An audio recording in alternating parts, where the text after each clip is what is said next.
Greg Bovino is officially out, and now Kristi Noem and her boyfriend have officially been put on notice. Yes, today Donald Trump took the steps of not just firing Greg Bovino, the first domino to fall in an administration that has been weary of firing, but then he went on to threaten Kristi Noem, but not just Noem, her boyfriend as well, or I guess I should say the man who she is cheating on her husband with. All hell is broken loose in Donald Trump's administration. It is seriously coming apart at the seams at this point, and Republicans have no defense to offer up as Donald Trump scrambles to find a scapegoat. It looked like it could possibly be Stephen Miller, but Kristi Noem's job right now is on the line. I cannot wait to get into that reporting, but of course, I want to start with the failure of MAGA to try to frame this in some positive way for Donald Trump. It is just not working, and Jessica Tarlov made sure everybody on Fox knew. I want to hear from Jessica before we get to Donald Trump's panic and how Kristi Noem could be out next. The New York Times and the Wall Street Journal have both done incredible reporting on this, that you can see clearly that an agent had taken his gun already. I think it's the one wearing the black coat. And you have the guy with the gray coat. After the guy is shot, he already get 10 bullets in him, even though his hands were up. He had his phone in one hand. It takes a lot to unite the NRA and Greg Abbott and other major conservative forces in this country against the Trump administration and the way they're doing immigration enforcement. The First Amendment, the Second Amendment, and the Fourth Amendment have all been violated by the way that they are carrying this out.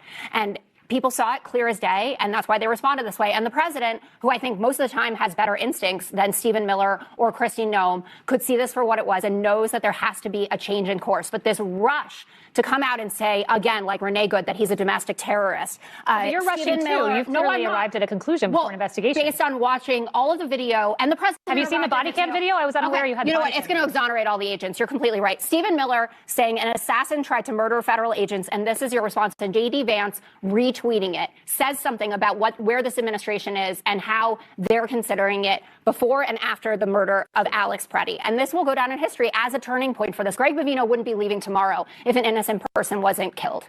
And the double standards that are being employed for how you have to behave versus how these agents have to behave is mind-boggling to me. Kyle Rittenhouse was a conservative hero, right, for walking into a protest, actually brandishing a weapon. But this guy who had a legal permit to carry and already had his gun removed, to some people, I guess, is some sort of instigator when he was actually going to help a woman who had been pushed down and tear-gassed by ICE. We have the right to protest.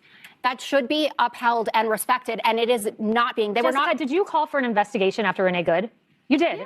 Well, yeah, after. So are you calling for an investigation now, or are you just stating a conclusion? Because it seems like you've arrived at a conclusion before an investigation. I'm saying that Jesse said this isn't divisive. This is divisive and it's partisan, and it's not. There is no argument that the hosts at Fox can even offer up to Jessica, because at this point, I think they understand how politically toxic ICE is. The fact that we have masked men in our streets murdering American citizens, and as they try to build a narrative for Donald Trump, he's not doing them any favors, because before he decided to get rid of Greg Bovino and now threaten Kristi Noem, he posted this about how he wants to be moving forward in Minneapolis. I just had a very good telephone conversation with Mayor Jacob Fry of Minneapolis. Lots of progress is being made. Tom Homan will be meeting with him tomorrow in order to continue the discussion. Thank you for your attention to this matter. So, of course, Greg Bovino was fired, but him and a lot of his ICE thugs and Border Patrol thugs have moved out of Minneapolis. So Donald Trump is admitting defeat to Mayor Fry. He is moving Bovino out. He is moving his thugs out. He's sending Tom Homan as a peacekeeper. Sure, whatever that means. Tom, $50K in a kava bag. Homan is not necessarily the greatest asset to peace and security in the American Republic, but it certainly is a sign that Donald Trump is backing off. Of course, the biggest sign being the firing that he went forward with today and the threats that he's making to Kristi Noem and her little affair. Midas Touch reports. The Atlantic reports that Greg Bovino has been removed from his role as Border Patrol Commander at Large and will return to his former job in El Centro, California, where he is expected to retire soon. The report also says DHS Secretary Kristi Noem and advisor, put in quotes, for certain reasons, Corey Lewandowski, are at risk of losing their jobs. Now, that was put in quotes because Kristi Noem's alleged boyfriend is her advisor. Corey Lewandowski, who was just supposed to be a temp, is still at the Department of Homeland Security because they're having an affair. So Donald Trump is fed up with the ittle witty little bit of whittle whittle little bitty itty bitty little worst SS agent in America, and now he's looking at the Botox buddies. Well, I guess Corey Lewandowski doesn't have Botox, but I think Kristi Noem has enough for them to share as his next target, because Donald Trump is ultimately right now looking for a scapegoat. That is what he desperately needs, someone to put the blame on, someone to distract the media with. A skull needs to roll for Donald Trump to feel comfortable, to feel like the political pressure is coming off of him, because he wants this issue to be his crutch, his cudgel, something he can rely on. It always has been for Donald Trump. Remember the last midterms? Not with President Biden, with Donald Trump in 2018. Remember caravans? It was all about the caravans. We were talking about caravans. I'm not talking about the Doors song. Donald Trump would say, oh, I created this word, and they're dangerous, and they're violent, and they're threat. Donald Trump can't do that right now. The sentiment towards Border Patrol, ICE, DHS, the sentiment around immigration in the United States has completely shifted in huge numbers, which is why it is important that Democrats not only make a case against Donald Trump, but an affirmative case of the importance of immigration. I think there is more than just calling out Donald Trump that needs to happen right now if we are trying to plan for a long-term future in which we see immigration being an issue that we win on, and maybe a pathway to a fundamental shift in the way that we do immigration in this country, because we desperately need reform.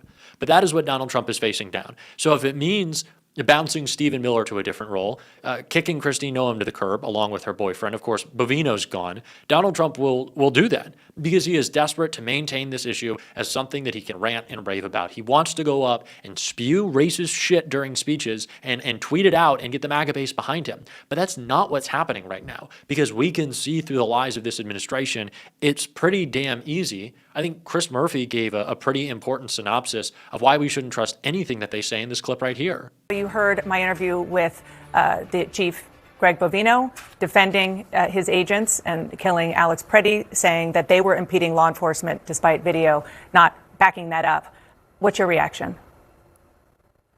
Dan, I thought that was a bone-chilling interview. I was shaking as I was listening to it, in large part because it takes just an unbelievable amount of gall to lie to the American public. I mean, everybody saw that video, and yet there he was telling you and telling the American public that this young man was brandishing a weapon, that he was impeding officers, that he was there to attend a riot, that he was engaged in assault, when everyone can see that that's not true. It should freak the American public out that the Trump administration lies this easily, will lie to your face when you can see the evidence for yourself. The fact of the matter is, Minneapolis is fundamentally less safe because ICE and CBP are there. And that's the point. They are there to cause a conflict. They are there to create mayhem. And it isn't going to be just isolated to Minneapolis. As they continue to staff up with officers who are not trained for this kind of work, this is going to be in Philadelphia. This is going to be in Phoenix. This is coming to your city as well. And so if we don't stop this in its tracks, what you were seeing in Minnesota, people being killed simply for exercising their First Amendment rights, is going to be a regular feature in this country. That is dystopian. We shouldn't allow for it. And that should unite Republicans and Democrats in Congress, because it's increasingly uniting Republicans and Democrats all around the country who are turning against this just unbelievably lawless way that Bovino and his team are operating in our cities. This administration is not only desperate for us to believe everything that they say as they lie to us, but they are desperate to track down any evidence of their crimes and delete it from the internet. Donald Trump has currently succeeded in having his billionaire buddies own every platform. Of course, Zuck with Facebook and Instagram. Elon Musk in 2022 purchased Twitter. I think that was a real turning point in helping Donald Trump rise back to political power. And now the Ellisons and other Trump-aligned billionaires, also other Zionist billionaires who want to make sure that you can't see the carnage in Gaza and the genocide that Israel is carrying out alongside the carnage of this administration, are shutting down left-leaning creators. If you're posting about Alex Preddy, they are giving you 0 views. They are suppressing content like this. I'm not on TikTok, though. People post clips of me, but I'm not on TikTok. But that's what's happening. And so they are desperate, not just to distract and to lie, but to ensure that nothing is even seen. It is why this moment is so important for us to unite, talking not just about censorship, but suppression in so many different ways. If they can control our communication channels, they can control everything. It is why organizing is more important than ever, and it's why I resonate so much with what AOC is saying right here. They are trying to distract from the fact that prices have exploded, that people's health insurance is being stripped as we speak, $1 trillion out of healthcare to fund this state violence. This is what they are trying to do in dividing us, because they know that they are on their back feet. The Trump administration knows that they are failing, that their support is shrinking among the American people, that people are sick of their lives getting worse and worse, and they need to create flashpoints to distract and divide us so that we don't have the power to organize to make our own lives better. That is the agenda. And this is part of a larger class war that they have incited among the 1% of this country, not even the 1%, the 0.0001%. And this is the strategy of a class war, point just like right out of the textbook, to divide us along these lines so that they can continue to erode our quality of life, our care, and continue to have to work longer and longer hours to afford less and less in our lives.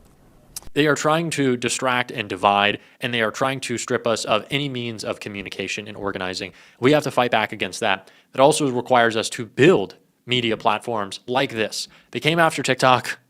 Dear God, please don't come after YouTube. It is why we have to make sure that when people come to a platform like this, if people are leaving TikTok to go get political news elsewhere or bumping into it on this platform, they aren't seeing Tucker Carlson or Candace Owens or Joe Rogan. They are seeing myself. They are seeing Midas Touch. They are seeing Don Lemon. They are seeing Brian Tyler Cohen. They are seeing I've Had It.